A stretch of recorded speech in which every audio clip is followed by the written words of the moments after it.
Buenas tardes. Buenas tardes, profe. Bueno, empecemos de una vez con la clase de hoy. Bien, la clase de hoy es como el inicio del final del curso. Lo que vamos a hablar es de consideraciones prácticas cuando uno diseña sistemas de reconocimiento de patrones. Y les digo que es el inicio del final del curso porque es como todo lo que tienen que considerar cuando empiecen a diseñar el sistema del proyecto final. De eso tenemos que hablar, pero bueno, creo que como hasta la semana entrante hablaremos de eso en más detalle, o la que le sigue más bien. Todavía queda una tareilla por ahí que les tengo que poner, pero todavía no hemos visto la materia, entonces por eso todavía no la pienso poner. Pero bien, entonces esto de consideraciones prácticas es en realidad puro sentido común, pero todos sabemos que el sentido común a veces es el menos común de los sentidos. Entonces simplemente como para poner en evidencia cosas que en realidad son más o menos obvias y bien, y vamos a ver cómo nos va. Ok, bueno, entonces en principio la clase va a tener dos partes. Uno vamos a hablar, bueno, un poco de motivación, porque hay que hacer todo eso, diagnósticos para depurar algoritmos y algo de análisis de error y análisis ablativo, que son técnicas ahí de análisis usualmente empleadas para saber qué sirve y qué no sirve en sistemas más o menos complejos. Entonces, bien, vamos a entrarle con esto. En realidad creo que vamos a estar tempranito hoy listos con esto. Pregunten todo lo que puedan hoy, ojalá, porque esto de verdad es bastante práctico. O sea, lo que les voy a dar hoy es lo que más se usa cuando uno está haciendo estas cosas de reconocimiento de patrones. Y como está evolucionando esto, estoy seguro que más de uno de ustedes va a terminar en el trabajo haciendo cosas de esto. Entonces, van a tener que, bueno, si no lo aprenden ahora, lo van a tener que aprender más tarde, pero mejor ahora más temprano que tarde aprenderse estas cosas. Ok. Es una regla clarísima de que si yo les pongo a ustedes a implementar algo y lo veo en las tareas, algo así como clasificamos el MNIST, aun cuando ustedes toman código ya listo y solo tienen que sintonizar parámetros de los algoritmos, no sé, tasas de aprendizaje o términos de regularización o lo que sea, las dos soluciones van a ser totalmente distintas. Y en la industria es muy usual que llegue alguien ahí que se vende como experto en el área y hace algo y le dice no sirve, no se puede, no funciona. Y ustedes llegan y hacen una pruebita y sí, todo funciona muy bien. Es cuestión de entender cómo manejar los problemas. Entonces, el problema que ustedes ya tienen que estar empezando a ver es que hay muchas cosas que intervienen en sistemas de estos y asegurarse de seleccionar los parámetros correctos en cuál parte del algoritmo o todo eso empieza a ser complicado. O sea, hay muchas cosas que pueden salir mal y en principio solo hay una forma de hacerlo bien, digamos, o solo hay un subespacio muy pequeño de posibles soluciones utilizables. Y entonces, bueno, lo que vamos a ver ahora son reglas empíricas y por lo tanto bastante debatibles de qué funciona y qué no. Esto que les voy a hablar es práctico. Podría decirse que no tiene sentido en investigación, sin embargo, también en investigación se aplican, en el sentido de que uno necesita en investigación montar algo que funcione y después ya empezar a estudiarlo a fondo. Bien, entonces vamos a ver eso. Las ideas clave. Necesitamos diagnósticos para poder depurar algoritmos. De nuevo, aquí hay demasiadas variables que usar e irse a ciegas a improvisar un poco ahí de qué podría hacerse. Usualmente no va a salir muy bien. Entonces, lo más importante que tenemos que aprender hoy es cómo sacamos diagnósticos. O sea, ¿cómo hacemos eso? Diagnósticos es importante. Aquí hay gente de computadores y a mí también me sorprende que los de computadores, por ejemplo, en código, en software, en normal, no sé por qué no usan depuradores. Eso es herramienta esencial para todo lo que uno hace, un depurador. Bueno, aquí igual en patrones vamos a necesitar técnicas para depurar, o sea, para encontrar qué es el problema de forma sistemática. Es muy caro todo en patrones, en el sentido de que si ustedes quieren capturar datos, puede ser que eso implique comprar sensores, contratar expertos para que los ayuden a etiquetar, contratar gente que aplique encuestas para recuperar datos, o gente para que etiquete imágenes o sonido o lo que sea. Y todos esos procesos son muy caros en tiempo y dinero y todo. Entonces, antes de ponerse uno a capturar datos, debería poder diagnosticar si un problema que uno tiene es datos, por ejemplo. Y si, sí, porque si no uno va a gastar ahí cientos de miles o millones de colones capturando datos y después se da uno cuenta, ah, mira, los datos que tenía ya alcanzaban, en realidad el error era otra cosa. Entonces, acostúmbrense a diagnosticar, igual en software, para si no están acostumbrados a hacerlo en software. Ok, vamos a ver después entonces análisis de error y análisis ablativo. Vamos a ver cuando estemos ahí qué es eso. Y bueno, la última parte de la clase es cómo arrancamos con un problema de aprendizaje automático. O sea, cuando hay que empezar de cero, ¿qué hacemos? ¿Cómo arrancamos? ¿Cómo le entramos a un problema así? Entonces, entremos a la primera fase. ¿Cómo depuramos algoritmos de aprendizaje? Vamos a hacerlo a punta de ejemplos.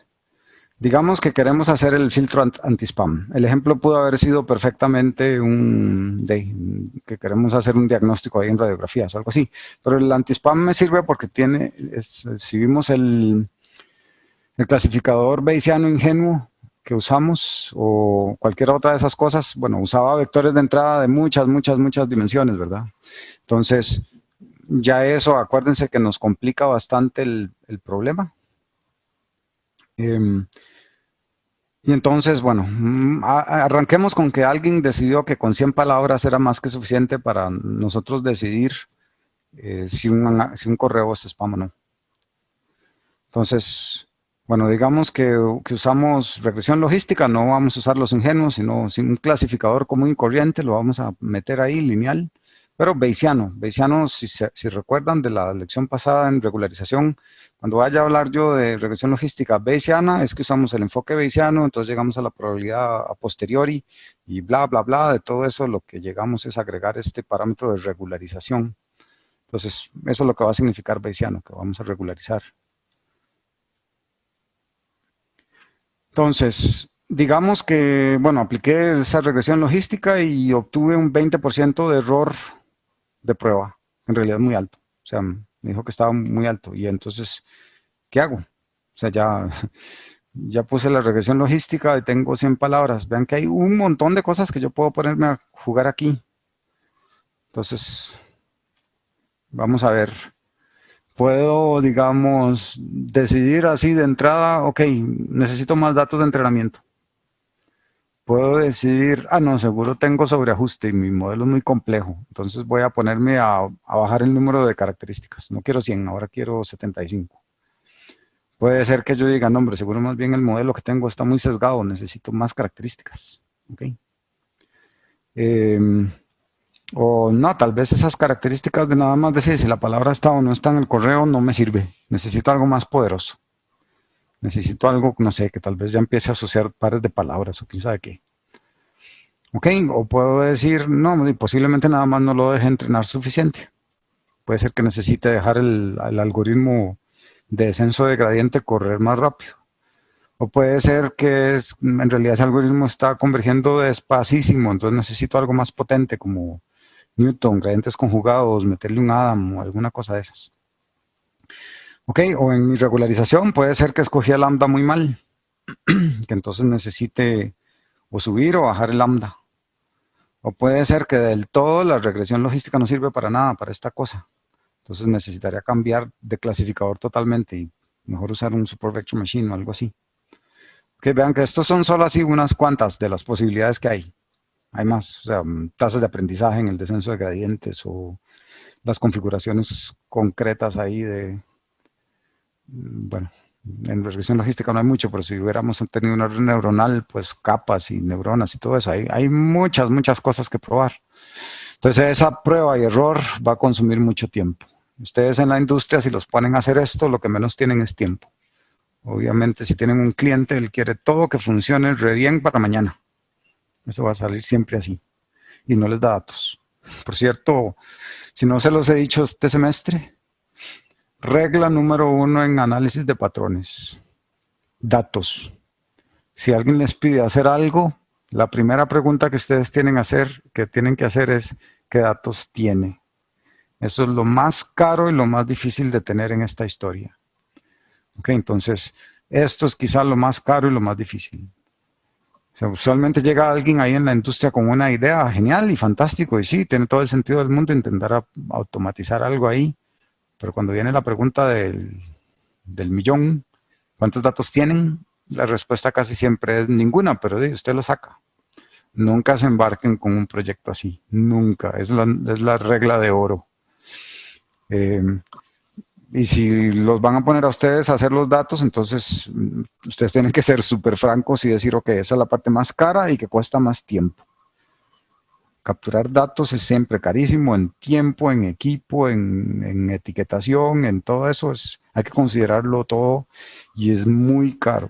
Entonces no se embarquen. Es la cosa más fácil que puede hacer uno novato, embarcarse en proyectos que no tienen datos.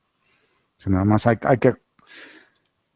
que tener el valor de decirle a alguien, no, sin datos no le hago eso. Y ya a nosotros nos pasó, de hecho, un día de estos llegar a alguien de equipo médico que quería hacer una cosa complicadísima. Y la pregunta del millón fue, bueno, ¿y qué datos tienen? Nada, nada, pero eso se puede hacer fácil, ¿no? En 2 semanas. Yo, no, necesitamos por lo menos un año para capturar, depurar datos y después de ahí podemos hablar, a ver cómo están esos datos. Entonces no les gustó y se fueron a buscar a alguien que les va a decir que sí les hace el problema y supongo que después de un rato les va a decir, no, pero es que no salió porque no habían datos. Pero bueno, esa es la historia de siempre con esto. Entonces, bueno, si empezamos a batear aquí, ¿qué usar así solo como porque nos dio la gana? Usualmente va a ser suerte si los llegan a echar a andar y como les digo, eso ocurre mucho en la industria en este momento, que un par de gente ahí que dice que sabe de esto llega y dice que sí, se lo resuelvo y probar batió un par de cosillas, si acaso, y al final les va a decir, no, es que no sirve. Y nada más es que no hubo para nada sistematismo en diagnosticar y depurar el problema para ir a hacer, para forzar a que funcione, digamos. Entonces, bien, vean, si ustedes se ponen aquí a ver todas estas cosas, cada una está atacando distintos tipos de problemas. Entonces, la idea es ver eso, o sea, bueno, ver qué tipo de problemas ataca cada una de esas cosas. Y si ya tenemos identificado el tipo de problema, entonces de ver cómo lo solucionamos. Entonces vamos a jugar un poquillo con eso. De nuevo, insisto, y vean que está ya como en la tercera transparencia en la que les pongo esto. No baten, o sea, no intenten ahí al azar a decir, voy a usar más datos, voy a bajar tal cosa. La pregunta que siempre se tienen que hacer es, ¿por qué más datos? ¿O por qué tengo que cambiar el modelo? ¿Qué diagnósticos corrieron para poder tomar esa decisión? De nuevo, volvemos. Hagan diagnósticos primero y hasta que tengan un diagnóstico que les justifique una acción, corrijan el problema. Eso es fundamental en esta área. Si no siguen esto y empiezan a batear, les cuento que rara vez van a echar a andar algo. Es mucha suerte si logran echar a andar algo. De hecho, sí, a mí nunca me ha pasado. O sea, siempre que he hecho a andar algo, primero no funciona nada. Hasta después de un par de diagnósticos empieza a caminar. Bueno, de hecho es que tampoco pierdo mucho tiempo en intentar echarlo a andar de la nada, sino lo echo a andar y ya hago primeros diagnósticos y ya empiezo a tomar decisiones. Ok, entonces, bueno, en el ejemplo que teníamos de clasificación de spam, habíamos dicho que la regresión logística bayesiana nos dio 20% de error, que es muy alto. Entonces, usualmente hay dos cosas que pueden pasar. De hecho, esto es lo primero que uno tiene que determinar. Cuando algo sale mal, ¿por qué? ¿Tengo sobreajuste o tengo alto sesgo? Entonces, ¿cómo detectamos eso? Hay varias formas. Hay unas rápidas y fáciles y hay las robustas. Vamos a ver aquí las robustas y les menciono ahí a la carrera cuáles son las más fáciles de echar a andar. Que de hecho ustedes ya en el proyecto de ustedes lo echaron a andar sin saberlo. O sea, ya los puse, los obligué a hacer diagnóstico de los ustedes, aunque no les dije que eso era un diagnóstico y todavía no les he enseñado cómo manejar esos datos. Ok, en esencia lo que vamos a tener siempre es que si yo tengo alta varianza, cuando yo entreno mi error va a ser muy bajo, porque el modelo se puede ajustar a los datos de entrenamiento, que es para lo que él está optimizándose, digamos. Pero el error de prueba va a ser alto, relativamente alto. Entonces vamos a tener siempre una diferencia. Entonces, bueno, de hecho les voy a dar primero la versión menos robusta de verlo, pero que funciona. O sea, lo que uno va viendo es si, digamos, tenemos pérdida aquí. Entonces aquí tenemos el número de iteraciones o épocas o lo que sea. Ok, entonces lo que uno va a ver es el error de entrenamiento va a caer. Ok. Y el error de, esto es entrenamiento. Y el error de validación, cuando tengo alta varianza, va a ser algo así. De hecho, hasta puede ser que haga algo así. ¿Sí? Si empieza a tener este comportamiento de que empieza a subir, de fijo que esta cosa se está sobreajustando. O sea, esta es la forma más rápida de diagnosticar, ups, ahí hay sobreajuste. Lo que es un indicador fuertísimo de que hay alta varianza. ¿Sí? Esto es en este tipo de diagramas. Si tengo alto sesgo, usualmente en estas de iteraciones, no va a haber mucha diferencia entre entrenamiento y pérdida, porque perdón, entre entrenamiento y validación, porque va a ser tan malo que ahí van a converger casi que a lo mismo. Sí, o sea, ya él logró, pero el error es altísimo. Entonces, esto va a ser alto sesgo casi siempre. Y aquí esto parece que el entrenamiento sigue bajando y todo, pero yo veo que la pérdida se alejó mucho. O sea, esta brecha que se empieza a hacer aquí es un fuerte indicador de alta varianza.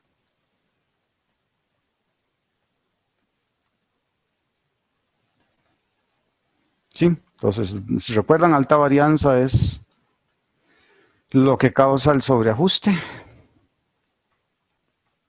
Alto sesgo lo que causa es el subajuste.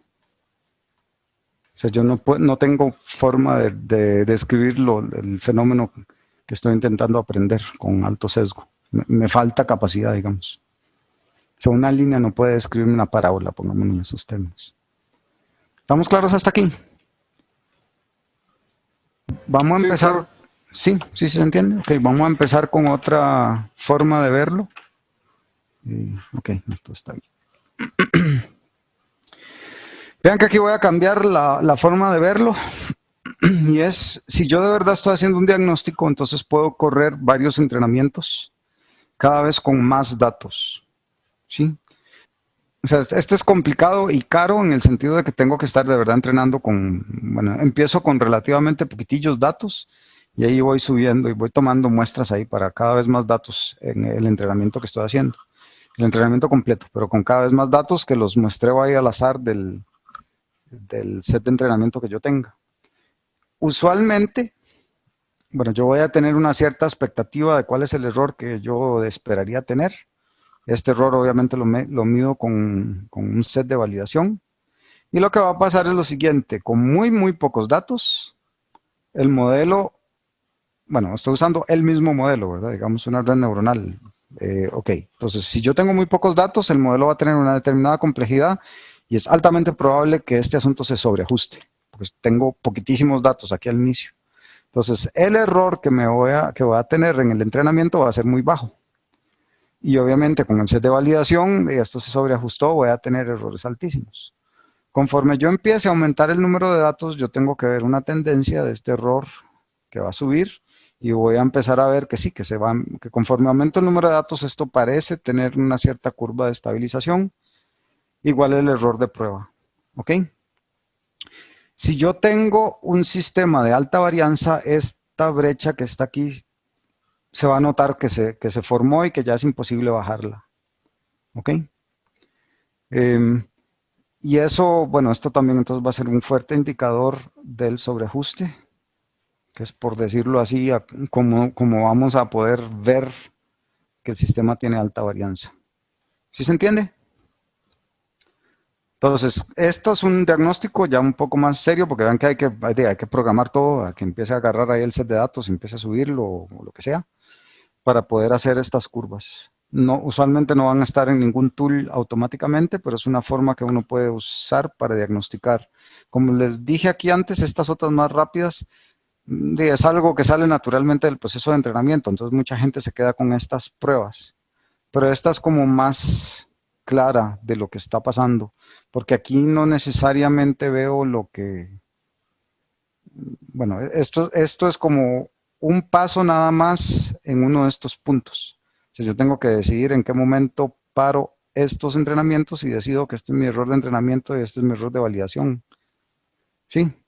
Bueno, y una vez que ya decidí eso, eso va a ser un par de puntos aquí. Entonces aquí voy a ver una dimensión más, que es con ese tamaño de entrenamiento, para ver cosas. Porque, por ejemplo, si yo empiezo a ver, así aquí está subiendo y ya, este es mi set de datos completo, y aquí está bajando, yo aquí puedo ver como con esta pendiente, ahí no, aquí es obvio que todavía me queda mucho por hacer. Sí, necesito más datos.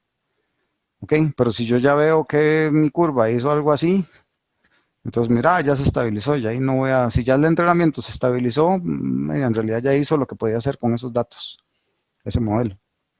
Entonces nada voy a hacer yo con más datos. Ok, cuando tengo alto sesgo vamos a ver otra cosa.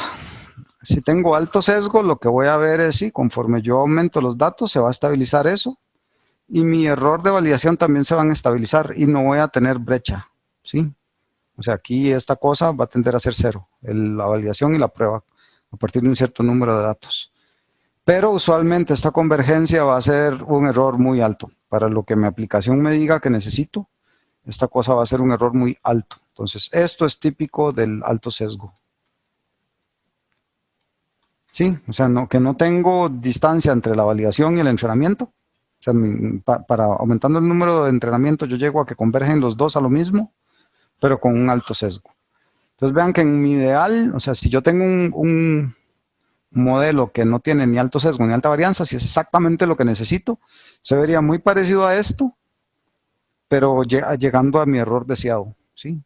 O sea, ok, sería que yo baje y yo baje aquí, pero este es el error deseado, o más bajo. En aplicaciones hoy en día, mucho del error deseado es el desempeño humano, por ejemplo. O sea, si alguien pone a humanos a clasificar el MNIST, ¿qué error tienen los humanos clasificando MNIST? Entonces uno quiere tener eso. Y puede ser que incluso le dé algo así, pero menor. Que eso, bueno, de hecho ya a principios del 2000 o a finales de los 90 ya se había alcanzado con el MNIST, el desempeño humano. Ahora estamos con otros problemas donde también ya se están superando el desempeño humano, pero todavía quedan otros donde los humanos somos buenos. Hay que ver por cuánto tiempo más. Bien. Entonces, bueno, estas son como las técnicas básicas de diagnosticar si hay alto sesgo o alta varianza. Entonces, ahora volvamos a lo que teníamos antes. Hay cosas que yo puedo cambiar. Si yo tengo, vamos a ver, si alguien les dice a ustedes, o necesitamos más datos de entrenamiento, vaya consiga más datos de entrenamiento. Eso sería para corregir ¿qué?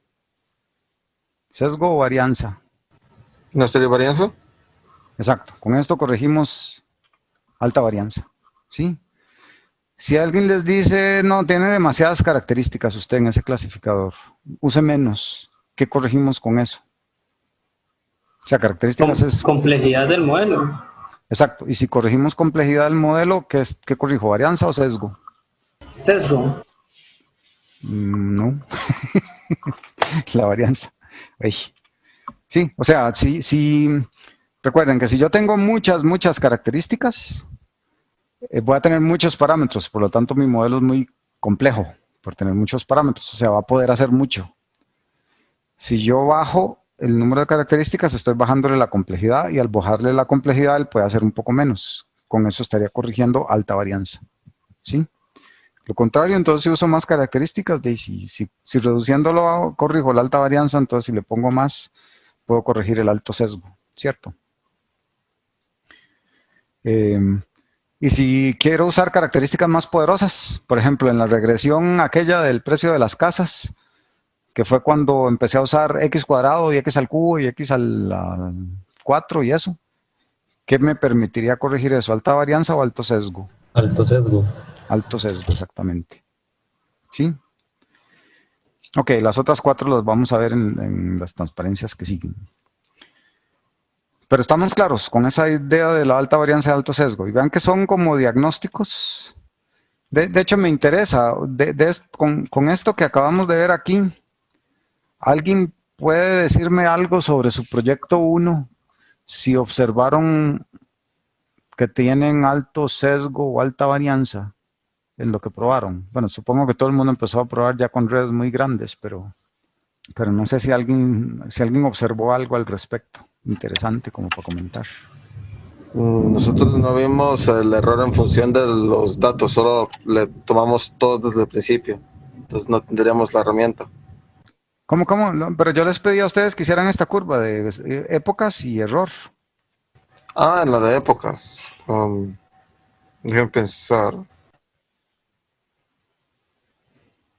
Y precisamente les pedí que usaran ahí un set de validación aparte y todo, precisamente pensando en esto. Profe, siempre se veía que el error de entrenamiento era menor que el de validación, entonces probablemente se estaba sobreajustando un poco. Ok. Eso es interesante porque a mí me pasó en algunos casos, esto rara vez pasa, pero puede pasar, que esta era mi validación y mi entrenamiento iba aquí. O sea, tenía un set muy bien portadito de validación que hacía que si pegaba el entrenamiento, pegaba la validación. No sé, eso pasa rara vez. En algún momento se cruzan estas curvas. No sé, tú vas a tener que hacer algo así. Pero bueno, a mí me pasó eso. Simplemente creo que tenía demasiados datos. Entonces compensé la varianza a punta de muchos datos. Lo que pasa es que en ese proyecto 1 no había costo asociado a los datos más que un par de segundos más en el entrenamiento, ¿verdad? Le decía al create data, deme más datos. No es algo así como sacar datos de una encuesta o de etiquetar imágenes o cosas de esas, que eventualmente les pasen en el proyecto final. Todavía no me he decidido qué los voy a poner a hacer. Bueno, nadie me ha solucionado un problema que ya tengo 3 semestres de poner, así es que podría ponérselos a ustedes a ver si lo logran. Ok, bueno, entonces, ¿por dónde íbamos?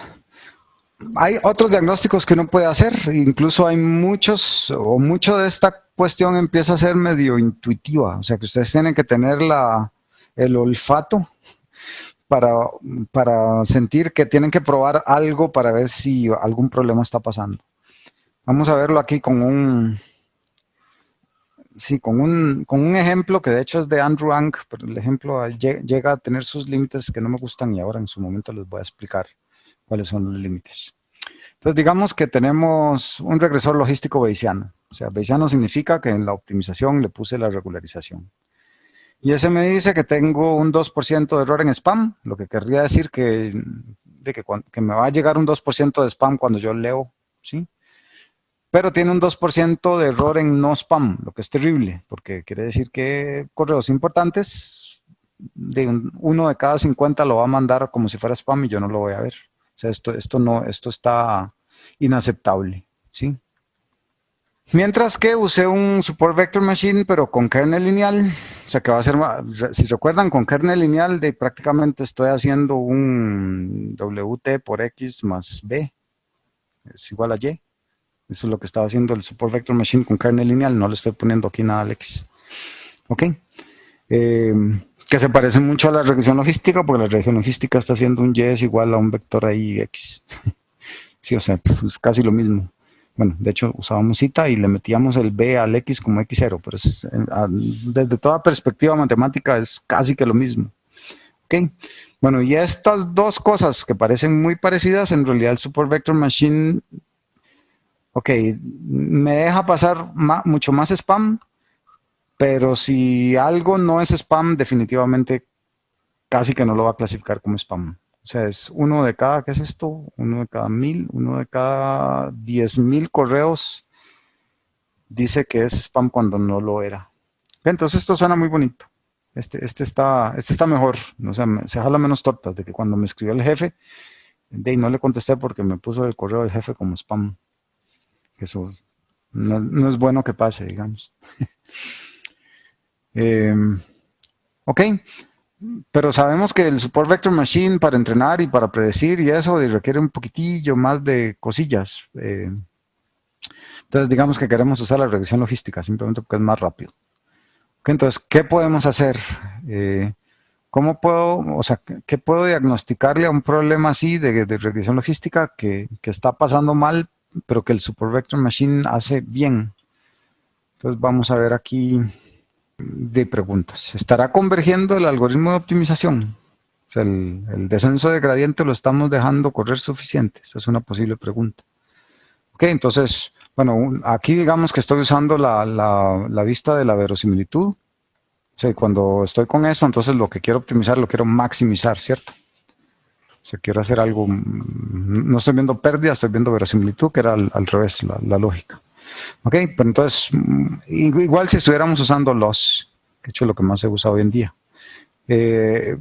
hay que ver si esto ya parece que está suficientemente planito. ¿Okay? Porque si cuando yo analizo este tipo de curvas y veo hasta aquí, o sea que yo veo que claramente eso todavía está creciendo, entonces puedo decir, no, sí, ya, bueno, si lo veo así, yo diría, no, esta cosa definitivamente no ha convergido. Si lo veo así, no sé, puede ser que uno tenga, o sea que sí, que ya convergió, pero no puedo decir que eventualmente si le hubieras seguido un par de cosas más estuviera hecho algo así. Sí, por alguna cuestión al azar que le encontró ahí otro mejor máximo, algo así. Bueno, esto es más probable en sistemas no lineales. En una regresión lineal rara vez va a pasar, pero en una red neuronal sí puede pasar esto. Y es muy divertido. Bueno, de hecho, no sé si lo vieron ustedes en sus propias redes. Yo lo veía bastante claro en las mías. Que llegaba, se estabilizaba un rato y de repente pegaba otro salto ahí bonito y después otro salto y así. Entonces eso hay que, bueno, yo lo veía aquí, que bajaba un poquillo, se estancaba mal, bajaba otro poquillo y así iba a veces, dependiendo del problema que tenía. Ok, o sea, a veces es fácil ver que el algoritmo todavía le falta converger, porque aquí uno ve una pendiente muy clara de que sigue subiendo, pero es difícil ver si ya terminó de converger, ¿sí? Entonces, bueno, aquí con estas curvas uno puede así, igual, a puro olfato decidir, no, en realidad lo puedo dejar correr un poquito más. Lo que pasa es que esto usualmente implica tiempo, ¿verdad? Bueno, los problemillas que hemos visto hasta ahora son relativamente cortos, pero bueno, tuvimos un problema, ¿cuándo fue? Hace un semestre, 2 semestres, que una época, entrenar con una época estaba durando 2 semanas. Entonces la decisión de dejémoslo otra época más era demasiado cara, es otras 2 semanas más. Alguien que estaba haciendo la tesis y ya tenía que defender. De hecho, sí, hace como 4 semestres alguien de computadores también, o sea, hizo la tesis y presentó los resultados preliminares y dejó corriendo un experimento que él pretendía que fuera mejor, pero de ahí no, pasó la tesis, pasó Navidad, pasó Año Nuevo, llegó enero, llegó febrero y todavía estaba entrenando eso, así como 3 épocas. Esa cosa fue exagerada. Y al final creo que la máquina se tostó y no pudimos seguir entrenando, pero bueno. Cosas pasan. Entonces el punto es ese, de que hay que evaluar de que a veces estas iteraciones va a tener un costo asociado que no está, pero bueno, solo cuando uno ve así que es obvio que puedo entrenarlo un poquito más y que no es tan caro, entonces lo puedo hacer, ¿verdad? Ok, digamos que tengo alguna métrica con la que yo puedo, vamos a ver, digamos que hay una métrica absoluta, una verdad absoluta, que es lo que yo quiero tener lo mejor posible. Pero que usualmente va a ser imposible de minimizar. Sí, o sea, aquí tenemos una función discreta, recuerden que este es el indicador, que me está diciendo que las cosas las clasifica bien. O sea, si clasifica una cosa bien ahí del set de validación, digamos, entonces esto vale 1 y lo va a contar, pero ponderado con este peso WI. ¿Ok?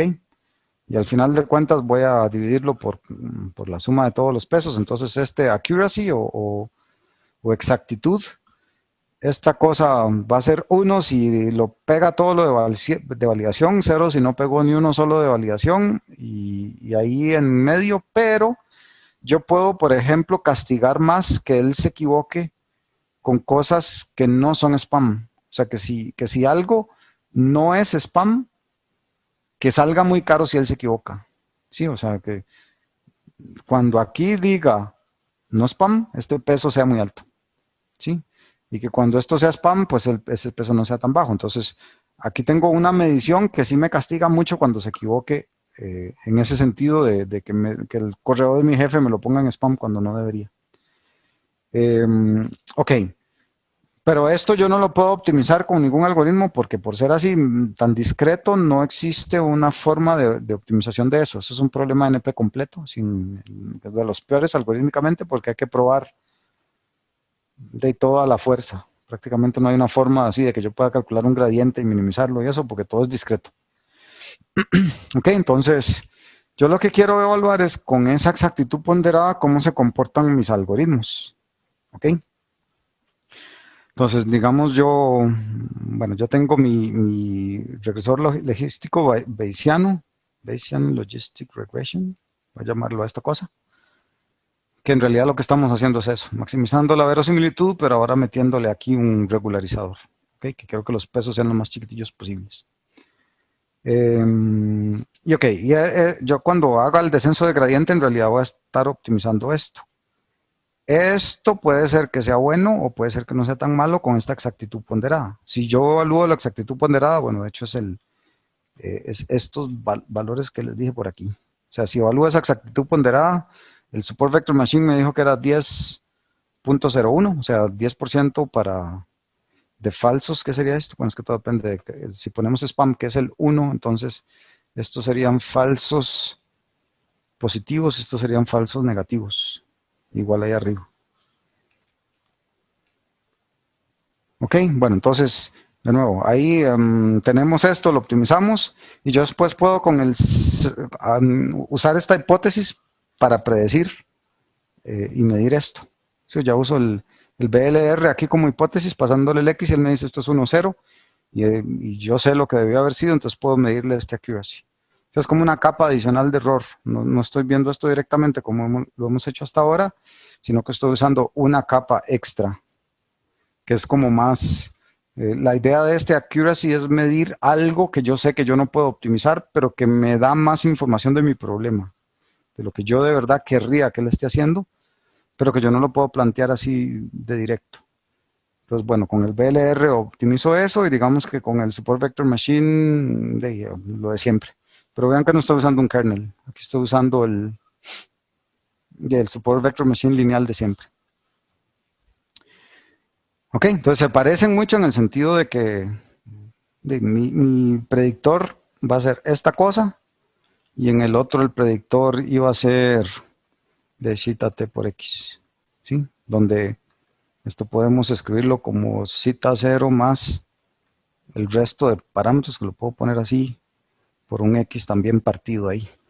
O sea, donde x es igual a 1 y el x partido, o sea, el resto de los valores. Igual zeta 0 y zeta partido. Es lo mismo que zeta. ¿Sí?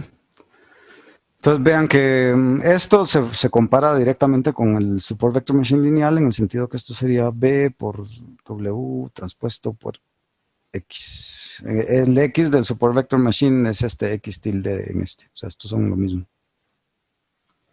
¿Sí? Entonces son prácticamente dos formas de encontrar los pesos que no necesariamente van a llegarme a lo mismo, ¿verdad? Porque son dos estrategias de optimización completamente distintas. Ok. Entonces, para resumir el caso que teníamos. El Support Vector Machine me dio mejores resultados en cuanto a la exactitud que esta regresión logística bayesiana. Pero yo por terco quiero usar la regresión logística porque me es más fácil de usar y de implementar y eventualmente el entrenamiento hasta podría ser más rápido. Ok, entonces digamos que estos zeta del Support Vector Machine es lo que logré aprender con el Support Vector Machine, que me produce ese 10%, 0.01%, y que estos son los otros que me producen el 2%, 2%. ¿Sí? Ok, entonces de nuevo lo que me interesa es esta exactitud ponderada. Y yo lo que puedo decir es que esta cosa es mejor porque la accuracy general, o como estoy midiendo esa accuracy, es mayor que el del support vector machine que el de la regresión logística. Ok, eso es nuestro punto de partida. Ok, voy a asumir, bueno, en este caso concreto que estamos viendo ahora, donde el support vector machine es lineal, vean que no hay ningún problema, puedo usar exactamente la medición de error nada más. O sea, qué tipo de error está prediciendo esta cosa, puedo usar el del support vector machine. O sea, si lo veíamos bueno, aquí lo tenemos desde el punto de vista probabilístico, pero si recuerdan, minimizar este error era lo mismo que minimizar el de siempre, ¿cierto? Que era el phi transpuesto por x menos el y cuadrado, la suma para todos los i's.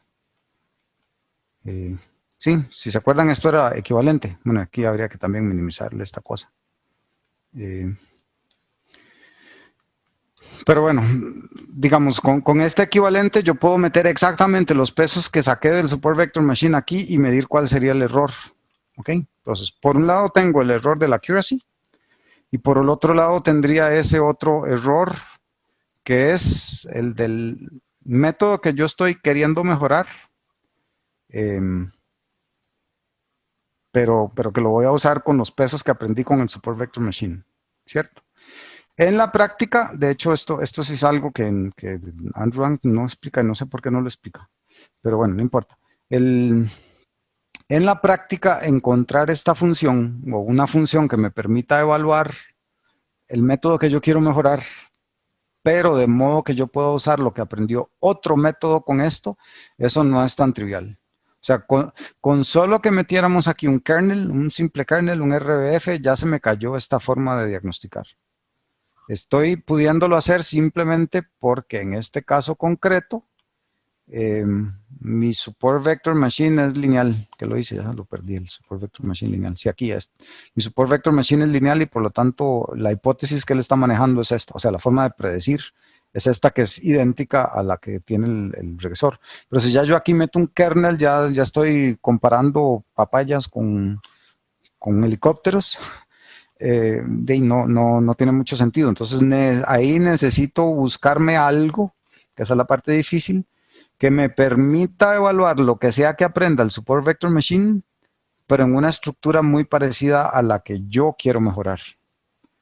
Y esto de nuevo, ahí hay que ser muy creativo de cómo logra uno mapear el support vector machine a uno de estos. Es casi como que no, eso es bastante loco. Si tengo que ver si, de hecho, con solo que la complejidad de esta cosa ya sea más alta, o sea, la varianza de este modelo sea más alta que la de este, ya no lo puedo representar. Este no tiene la capacidad de verlo del otro, pero bueno, en este caso concreto sí lo podemos hacer. Lo que quiero es darles como la idea fundamental. Ya después, si aparece otro problema de esos, hay que ver cómo lo manejaríamos para mapear un problema al otro. Entonces, vamos a ver. Tengo este J que es, en este caso, J aquí tilde de cita Bayesian Logistic Regression es exactamente lo mismo que el J del Logistic Regression. ¿Sí?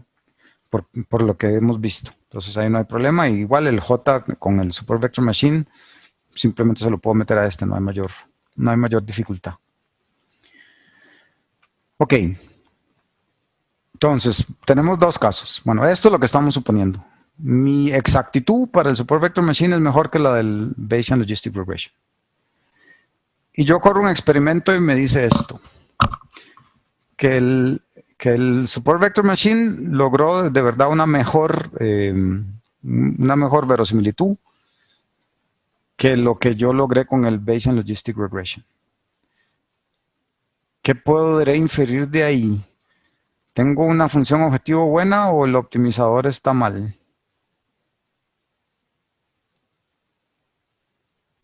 O al revés, tengo una función objetivo mala y el optimizador está bien.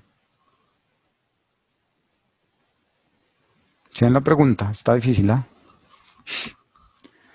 sea, aquí prácticamente lo que estoy diciendo es, bueno, esto es lo que yo quiero. Pero aquí, de hecho, me está diciendo, ok, si yo evalúo de verdad con la función objetivo, si yo evalúo los del Support Vector Machine, en efecto me dice, sí, es mejor.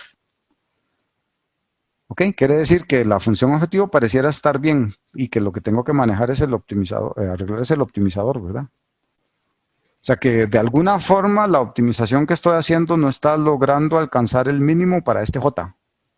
¿Sí?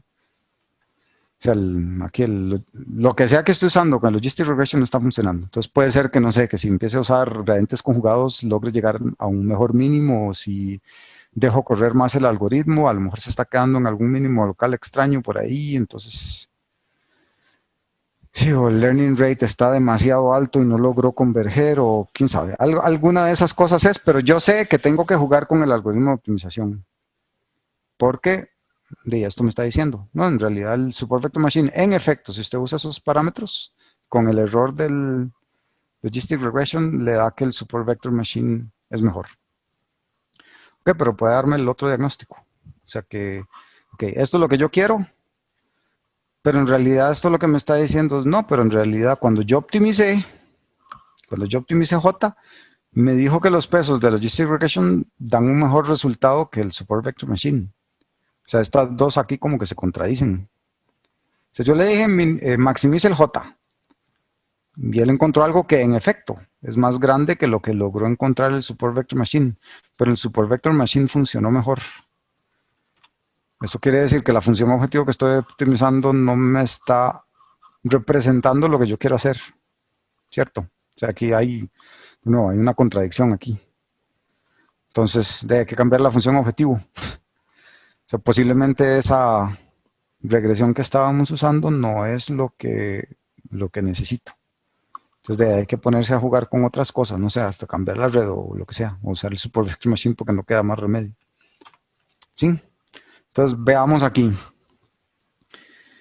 Más iteraciones en el optimizador.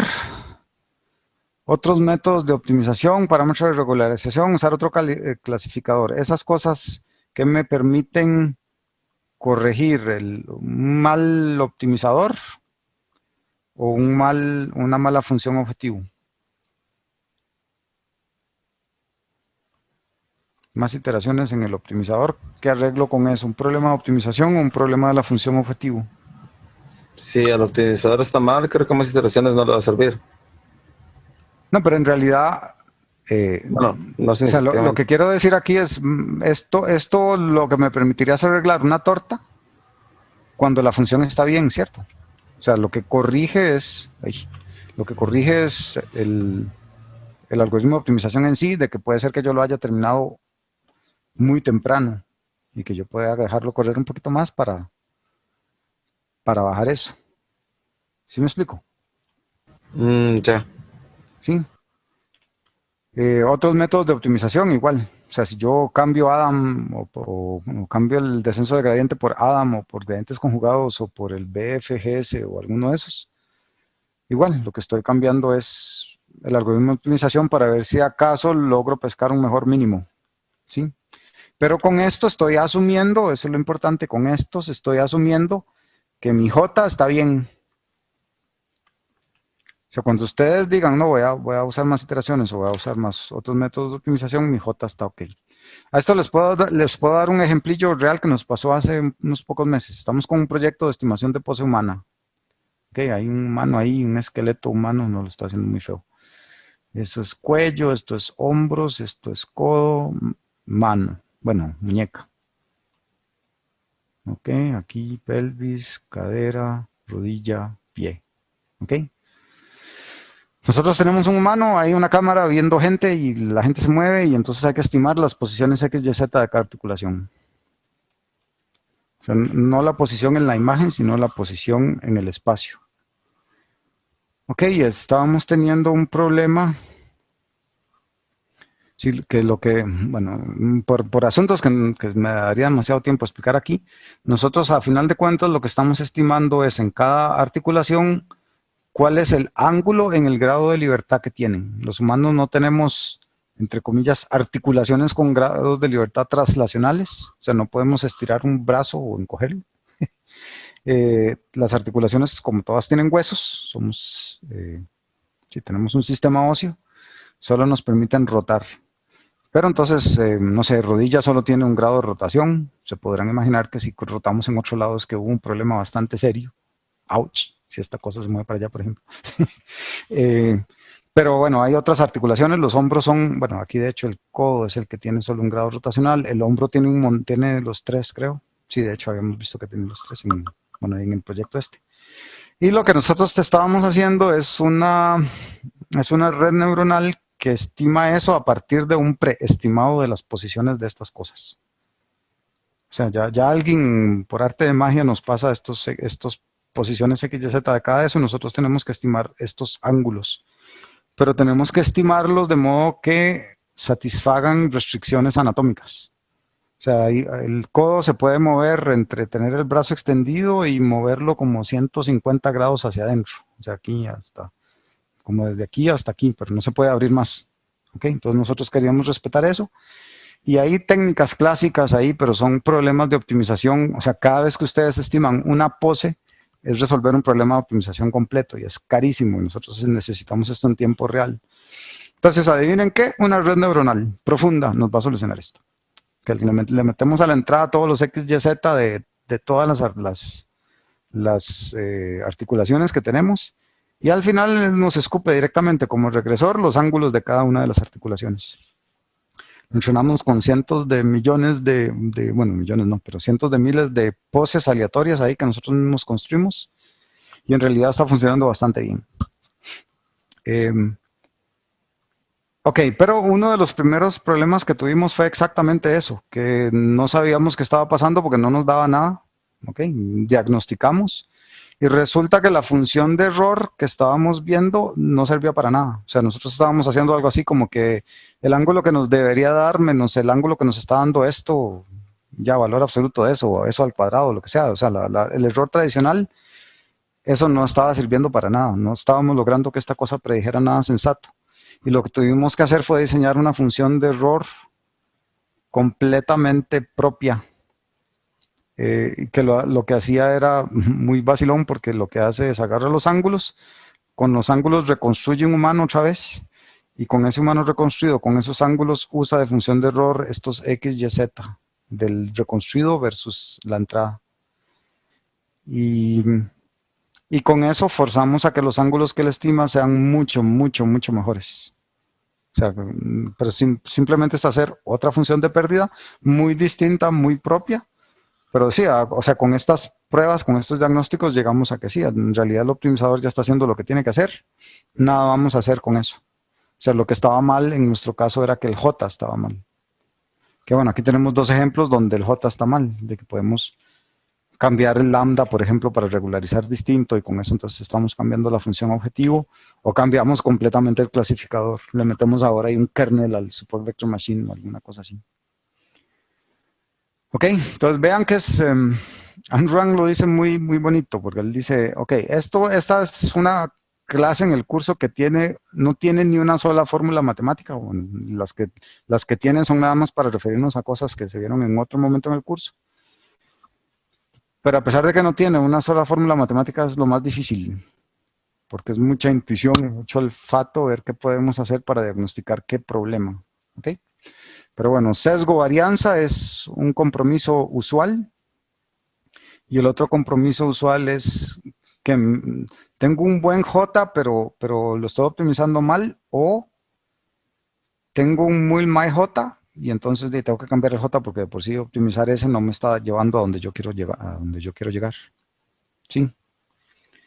Entonces, bueno, esos son los dos compromisos básicos que ustedes cuando trabajen con esto van a tener que solucionar.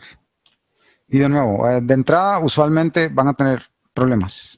Nunca les va a funcionar nada a la primera, así es que hay que saber diagnosticar para alterar las cosas rápido y eficiente y llegar a algo que sí funcione de forma rápida y eficiente. ¿Ok? Entonces, de nuevo, mucha intuición. Casi todo van a terminar diseñando ustedes diagnósticos propios, que no existen, que no hay, de eso se trata. Para eso les van a estar pagando y esta área se está pagando bien, así es que van a tener que poder moverse bonito con eso, con cómo diagnosticar los problemas rápido para ver. Todo esto es de cada problema es un mundo, entonces hay que tener la intuición suficiente para ver cómo diagnosticar, pero usualmente lo que ustedes quieren es eso, diagnosticar, tengo problema de alta varianza o alto sesgo, o diagnosticar que tengo un problema con la función que estoy optimizando o con el optimizador que optimiza esa función. ¿Sí? Ok. Aun cuando les funcionen las cosas bien de entrada, lo cual rara vez pasa, o a veces tal vez después de un par de pasillos ya funcionó y uno dice, ya déjelo así, ya no le haga más, ya, véndalo y se acabó. Bueno, eso de hecho es el jefe de la empresa, ese les va a estar diciendo eso, ya, véndalo, ya. Pero aún así, bueno, dependiendo del contexto donde ustedes estén, aunque algo funcione, hagan diagnósticos, por varias razones. Lo primero es para entender bien un problema. O sea, casi siempre en estas cosas, bueno, estos son asuntos como de especialización. La gente que está en una empresa de seguridad usualmente va a meterse mucho en algoritmos de reconocimiento facial, de reconocimiento de biométricos, o sea, usar cosas biométricas para reconocer personas y esas cosas. Entonces se va a empezar a especializar y va a empezar a tener conocimiento en eso. La única forma de ir ganando experiencia en detalles de qué funciona, qué no funciona, qué es útil, qué no es útil, es si ustedes diagnostican, aunque les funcione. Entonces, para ver, así, mira, si aquí yo hubiera usado no este kernel en Support Vector Machine, sino en este, si hubiera funcionado peor. Pero tal vez haciendo el diagnostiquito, aunque ya les funcione suficiente, pueden ver, pero mira, si uso esto, también lo puedo mejorar un poco más. Y ese tipo de cosas. Si les gusta la parte académica, pues obviamente los diagnósticos son fundamentales para poder publicar. Cualquier paper que ustedes vean en esto es un buen paper si tiene diagnósticos para arriba y para abajo para exponer el método que hicieron, cómo funciona, qué hace que funcione peor y todo eso. O sea, tesis, si les gusta, están pensando hacer tesis en esto, va a ser mucho de eso. Diagnóstico, diagnóstico, diagnóstico para arriba y para abajo del método que estén usando para ver qué funciona y qué no funciona, qué lo mejora, qué lo empeora y todo eso. ¿Ok?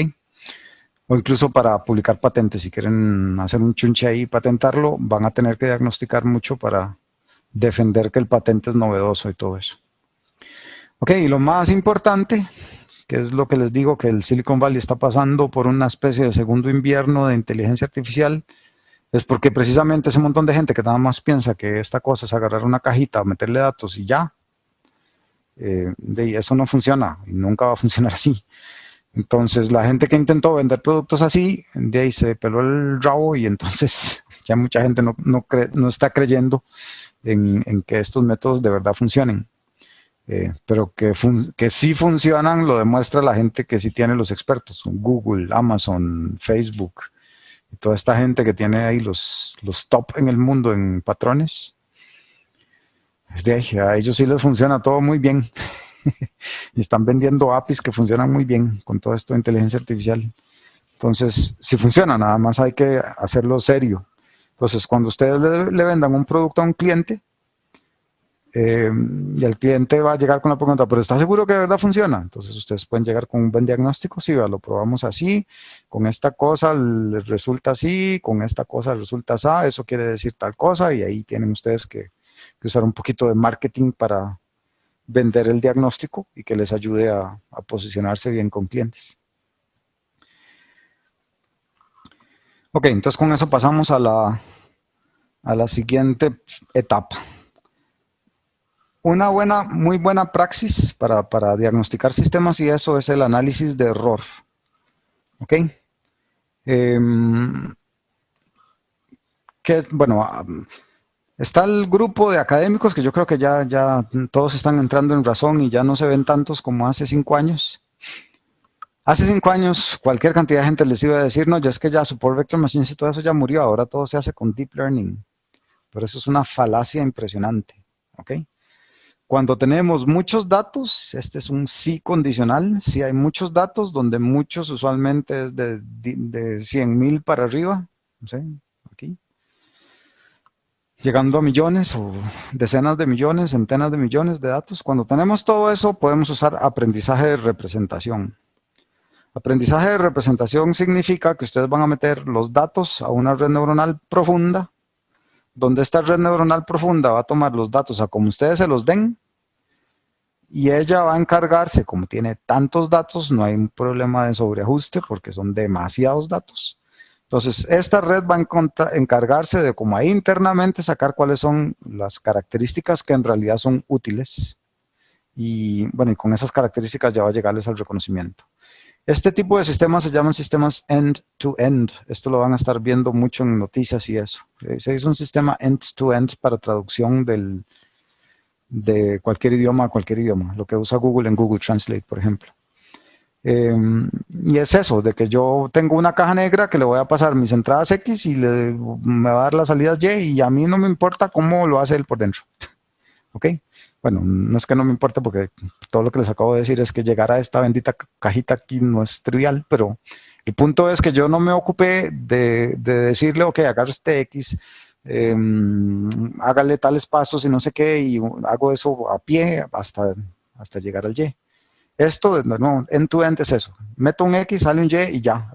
Él mismo se diseñó solo, entre comillas. O sea, yo tuve que guiar mucho cómo él se diseñó solo, pero en principio yo no tuve que hacer las cosas a pie.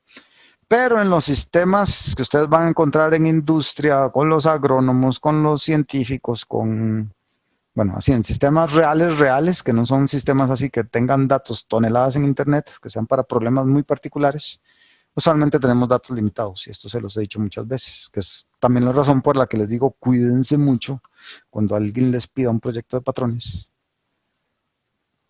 pues que no tenga datos, porque esa es la peor embarcada que ustedes se pueden hacer. En particular para proyectos de graduación, porque son muchos estudiantes en proyectos de graduación que llegan ahora. De hecho, una estudiante me preguntó anoche que necesita reunirse conmigo porque no tiene datos. Yo hoy no llevo el curso, pero bueno. El punto es ese, de que sin datos no se puede hacer mucho.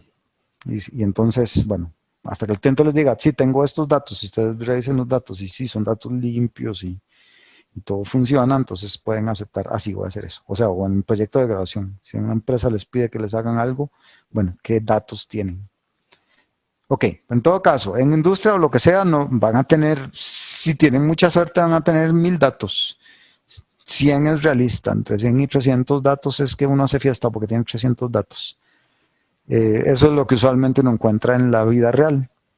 Y no quiere decir que no se pueda aplicar aprendizaje automático. O sea, no podemos usar end-to-end. Eso definitivamente queda fuera de la perspectiva con estos datos. Y esta es la mayoría de problemas que ustedes van a encontrar.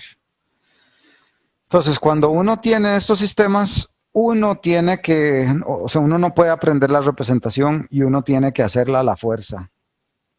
¿Qué quiere decir eso? Que ustedes van a tener los datos de entrada y van a tener que preprocesarlos de alguna forma.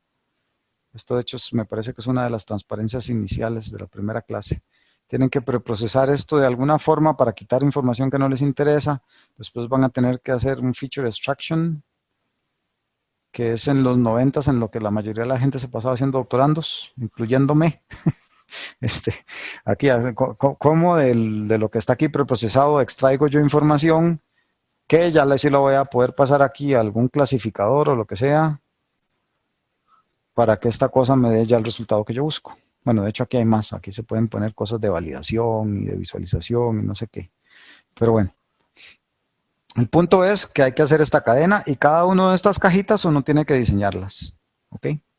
Eso es lo típico cuando uno tiene pocos datos, porque lo que el montón de datos le ofrecen a uno es la opción de decidir cuál es la mejor forma de preprocesar eso o de sacar características y de clasificar y de validar todo en una sola caja. De hecho, él revuelve estas partes allá adentro y a uno no le importa exactamente cómo los está revolviendo. Pero bueno, él lo hace ahí. Hay mucha investigación en esa parte porque hay gente que sí le interesa como que esta cosa pueda explicar sus decisiones. Y hay toda un área ahí en aprendizaje automático que se llama forensics. O sea, que es como analizar qué sale mal en estas cosas particularmente, no sé si ustedes están haciendo están trabajando en automotriz, en industria automotriz y en la parte de autonomous driving, y de ahí alguna cosa no vio el carro de Tesla, por ejemplo, que el camión al frente frenó y él pensó que era una bola de fútbol o no sé qué, y nada más se incrustó y mató al doncito que iba en el Tesla. Ok, hay que agarrar toda esa red neuronal y decidir qué fue lo que pasó mal. Ok, bueno, toda esa parte interesante de ver qué está pasando aquí. Pero si tienen una caja totalmente negra, no puede uno saber absolutamente nada que pasó ahí.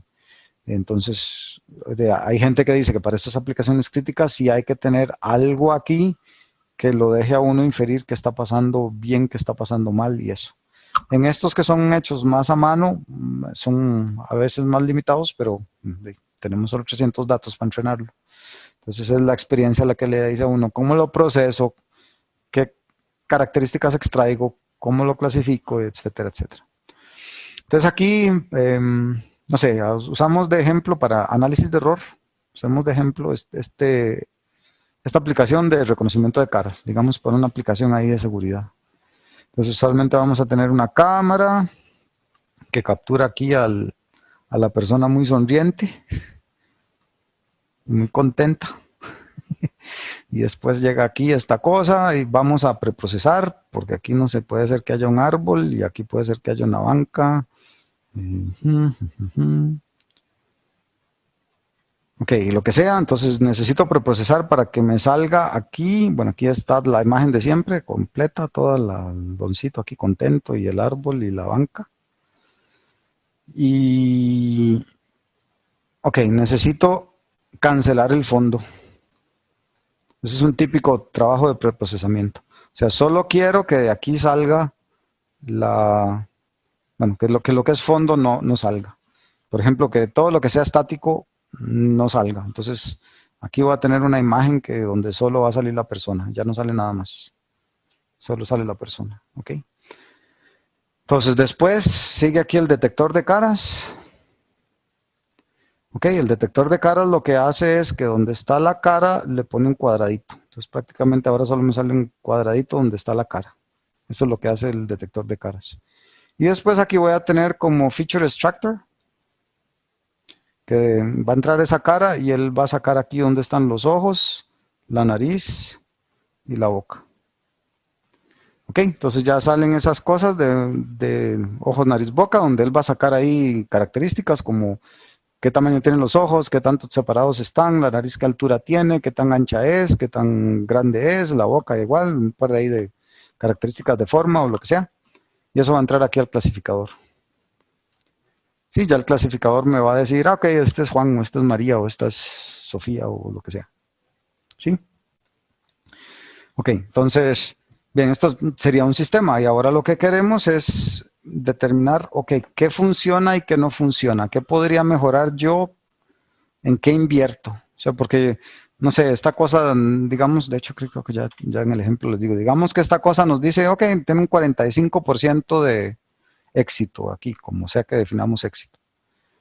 Pero entonces, ¿qué arreglo? Si solo me dicen, esto es 85% es el resultado total al final, pero entonces, ¿qué me pongo a arreglar? ¿Me pongo a hacer mejor detectores de ojos, o mejores de nariz, o mejores de boca, o me pongo a arreglar el clasificador, o busco más datos, o qué hago? O seguro es que el fondo en realidad me está cortando mucho la gente, o el detector de caras no funciona, o qué. Pero entonces tengo que identificar qué hace qué.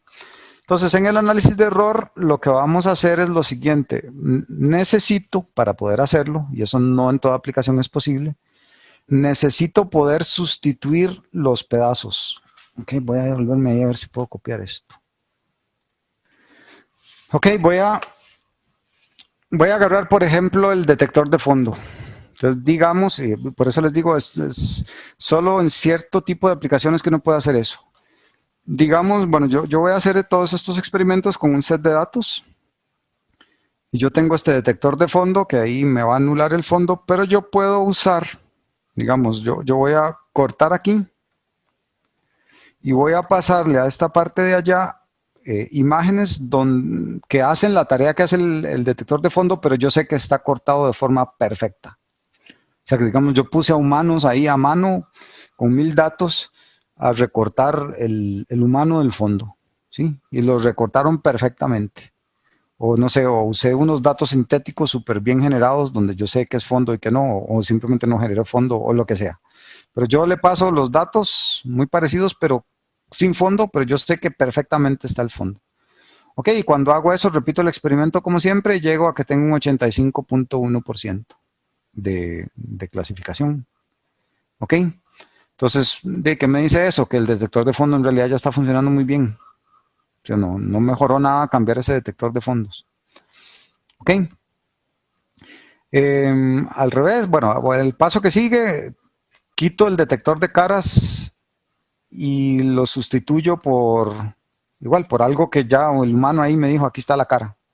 Entonces, ya a esta etapa le paso la cara perfectamente segmentada, desactivando lo que hace el detector y reemplazándolo por datos que yo sé que están bien. Y ahí evalúo, ¿ok? Miren, 91%. Entonces aquí ya uno empieza a sospechar, sí, ok, ya el detector de caras parece que sí tiene un efecto considerable aquí en el resultado final. Sí, y así voy sucesivamente. Entonces, después también ahí le puse un detector de ojos perfecto. Así el extractor de ojos ya hace exactamente lo que tiene que hacer, cambiando los ojos, igual con la nariz y eso. Y ahí conforme yo voy viendo cómo estoy eliminando cada vez aquí las cosas. Y el clasificador, obviamente, si ya al final nada más digo esto debió haber sido tal cosa, y ya ahí dice 100%. Pero entonces así yo puedo ver que el clasificador me puede aumentar a lo sumo un 3%, que meter el segmentador de boca subió un 1%, entonces no, bueno, y así sucesivamente. El punto es que yo aquí puedo detectar los cambios altos.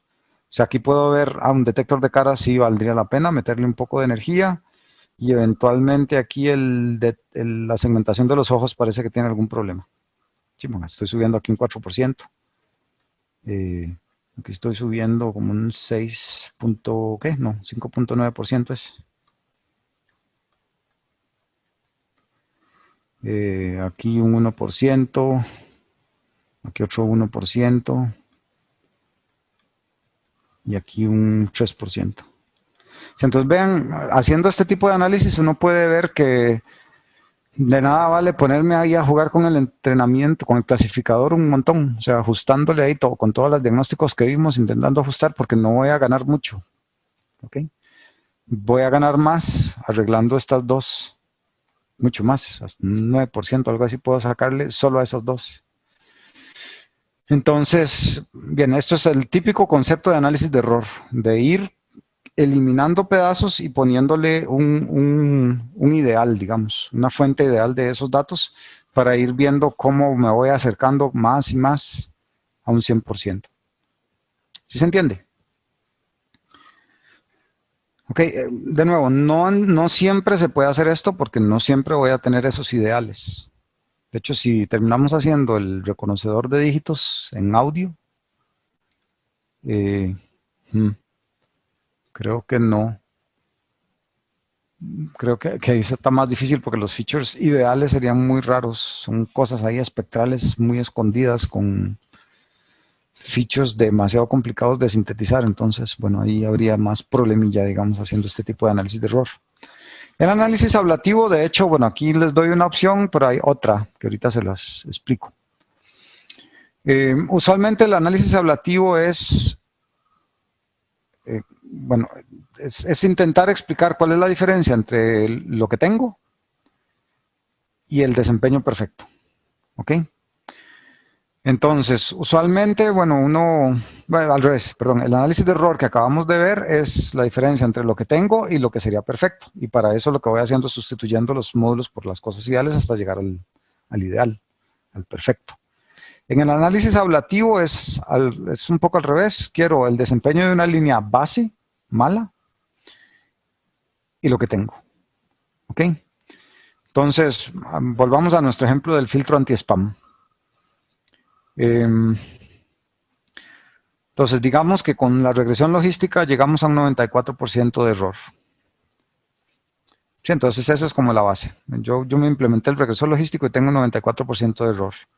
Pero ahí me encontré algún repositorio en Git que tiene un montón de características interesantes para filtrar spam y no spam. O sea que ve que también está la ortografía, que ve que puede analizar cosas de quién emitió el correo, que analiza un poco el encabezado de ese correo, así todo el IP de dónde viene y todas esas cosas, que hace un parsing del correo para ver ahí, no sé, gramática o verbos, sustantivos, alguna cosa así ya más interesante, que ve cosas del JavaScript, si están embebidas ahí en esas cosas, si trae imágenes y todo ese tipo de detallillos. Ok, estas son características extra que yo podría usar. Si yo las uso todas, las 6, las conecto, las saco ahí del Git, las instalo en el mío, las genero y se las pego a mi detector, llego a que, mira, si uso esas 6, llego a un 99.9%. Pero si, obviamente, si uso regresión logística, eso lo clasifico en un par de milisegundos. Si activo todas estas, es capaz de que duro un segundo por correo, porque esos análisis son muy caros. Entonces ahí voy a usar el ablativo, donde voy, por decirlo así, eliminando un componente a la vez, a ver cuánto empieza a empeorar hasta llegar a la base que tenía yo antes. Entonces digamos, ok, el sistema completo, con todos los features nuevos, 99%. Le quito la corrección ortográfica y cayó un 0.9%. Le quito el analizador de características de emisor y cayó un 0.1%. Este ya murió, o sea, este no sirvió de nada. Características del encabezado ni tan siquiera hizo diferencia. Y de repente le puse el parser. Con el parser sí bajó un montón. Bueno, el 3.9%, ¿sí? Y aquí 0.5% y aquí otro 0.5%. Entonces, obviamente, si quiero dejar solo una de ellas porque está durando mucho, dejaría el parser. ¿Ok? Entonces vean que este es como al revés. Este los quito, o sea, yo sé que sin un montón de cosas funciona de cierta forma. ¿Ok? Y que si le pongo un montón, funciona así. Entonces puedo irle quitando una tras una para ver cuál es la que funciona mejor. Esto se usa bastante. En el sentido de que a veces es más fácil agarrar un set que ya está listo, pero son muchas como para empezar a probar. Yo también podría empezar a meterle solo una de ellas. De hecho, con un estudiante lo hicimos así hace un mes. Que teníamos la base y empezamos a meterle una cosa, a quitársela, meterle una, a quitársela, etcétera, etcétera, para ver cómo funcionaba. Y ahí llegamos a un resultado interesante. Eso fue con la detección de mariposas, ese que les estoy diciendo ahora. Ok, se entiende. Entonces, en el análisis de error, lo que voy a hacer es ir sustituyendo bloques por ideales. Y en este es al revés. Tengo el sistema completo y empiezo a quitarle bloques hasta llegar a mi base para ver qué es el que tuvo más efecto. Vean que aquí tenemos el típico problema de combinatoria. Este orden en el que estoy quitando cosas afecta mucho.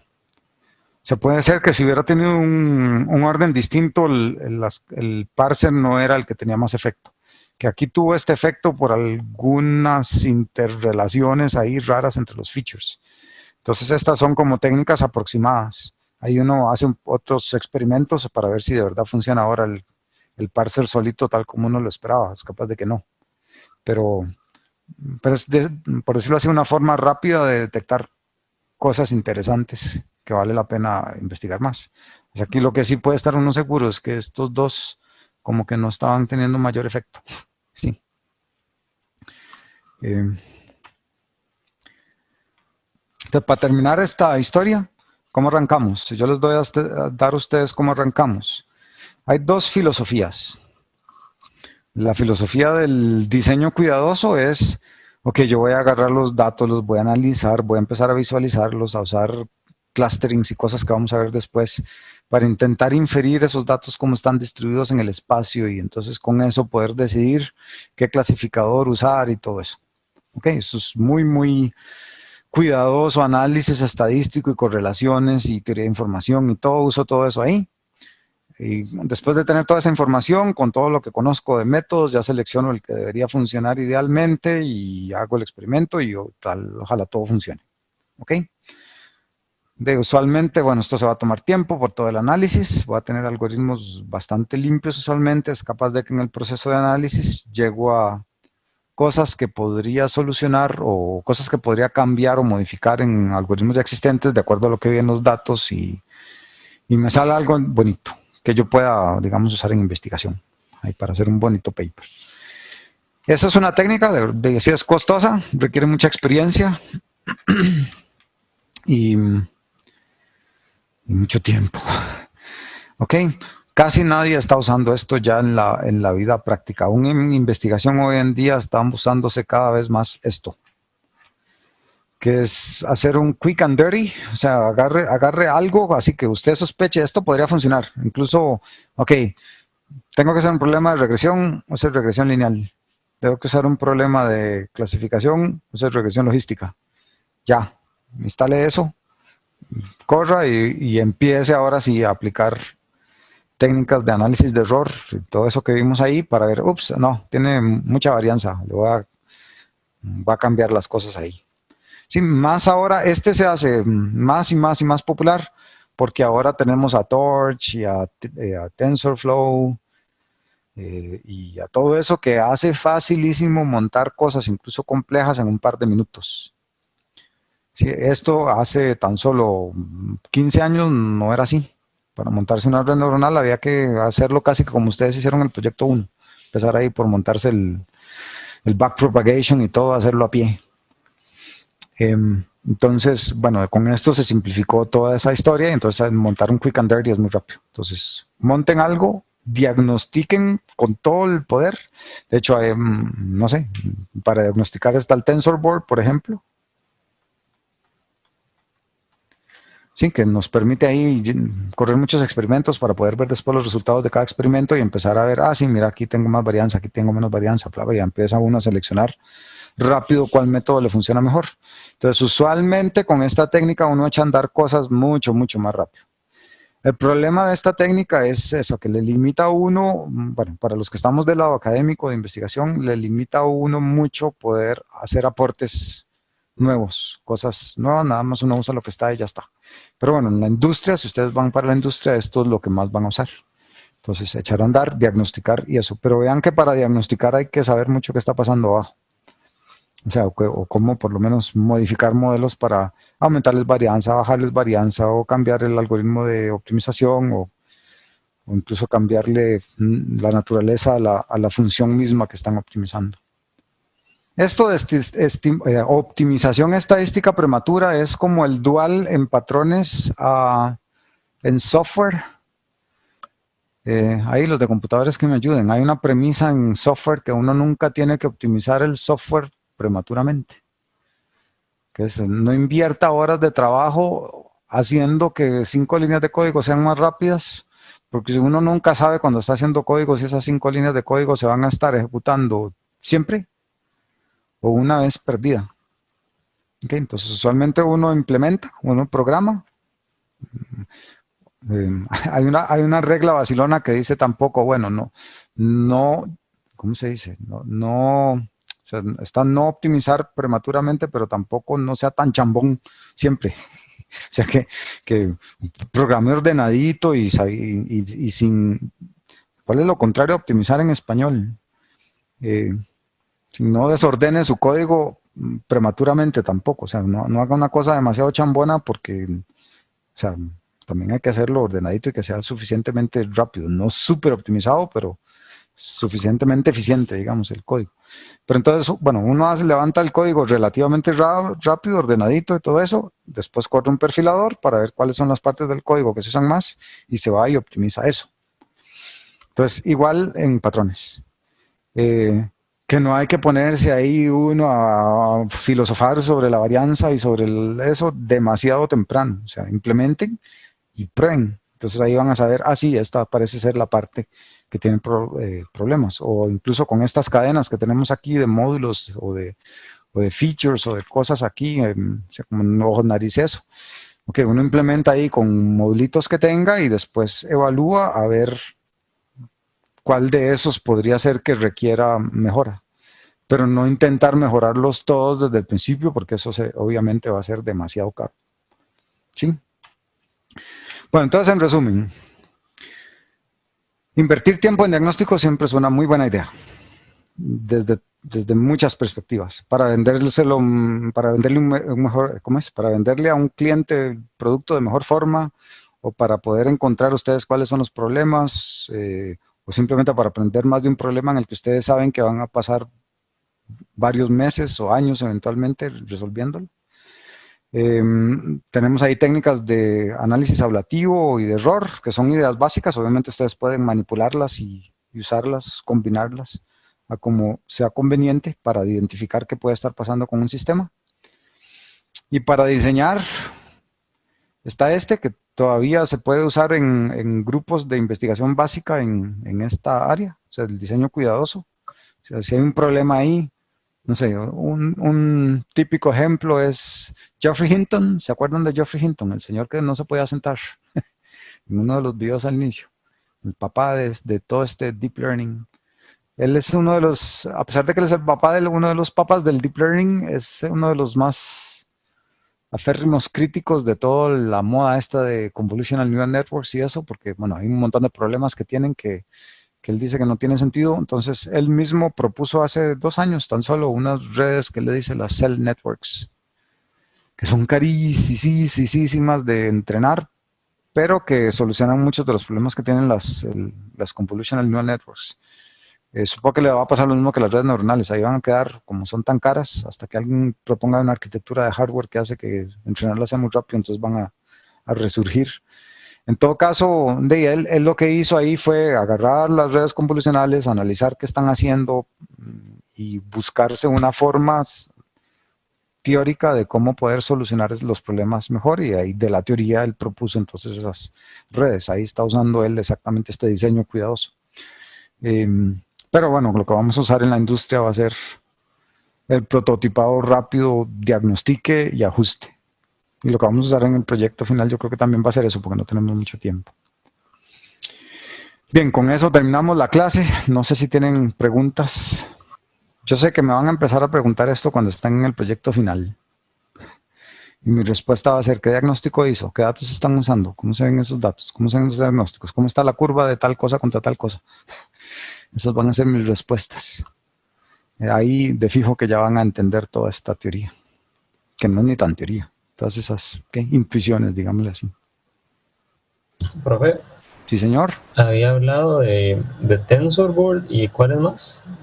TensorBoard es la herramienta que usa TensorFlow para mostrar estadísticas.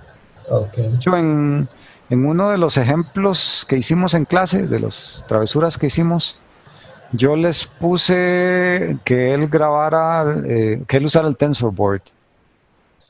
De hecho, me acuerdo que hasta les puse el comentario de, ok, entre a este sitio web y ahí va a poder ver los resultados de sus experimentos.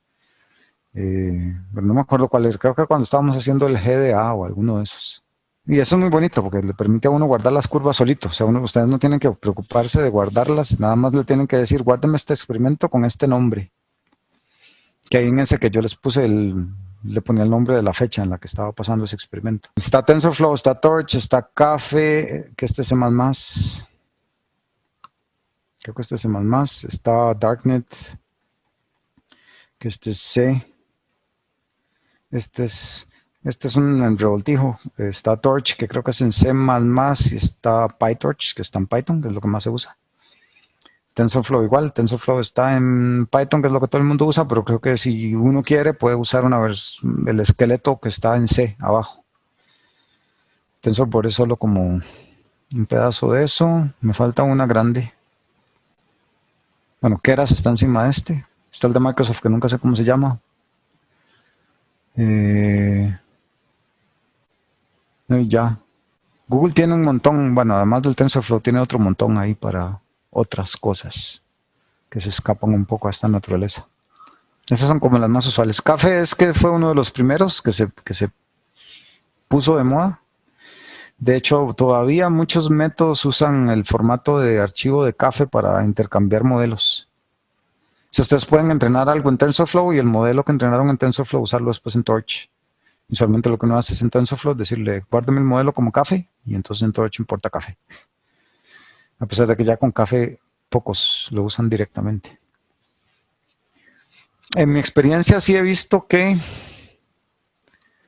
Python simplifica un montón el desarrollo, o sea, pero considerablemente, es facilísimo echar a andar algo, pero cuando uno lo compara con las implementaciones en C o C++, sí es considerablemente más lento, a pesar de que no debería tanto, pero sí. O sea, nosotros estuvimos haciendo ahí unos detectores. ¿Para cuál fue el experimento que fue así exagerado? Sí, unos detectores de manos, o sea, una cámara y de que la cámara le dice aquí hay una mano. Esa cosa era como un factor de 5 veces más rápido en C, que es lo que podía hacer TensorFlow. Eso estaba en TensorFlow, sí. No hemos hecho las pruebas con Torch todavía, pero sí, digamos que que cuando ya quieran hacer un producto, sí vale la pena, si ese producto tiene que correr rápido, invertir en una fase final en la que pasan el modelo a C. En alguna biblioteca, obviamente, que esté bien optimizada.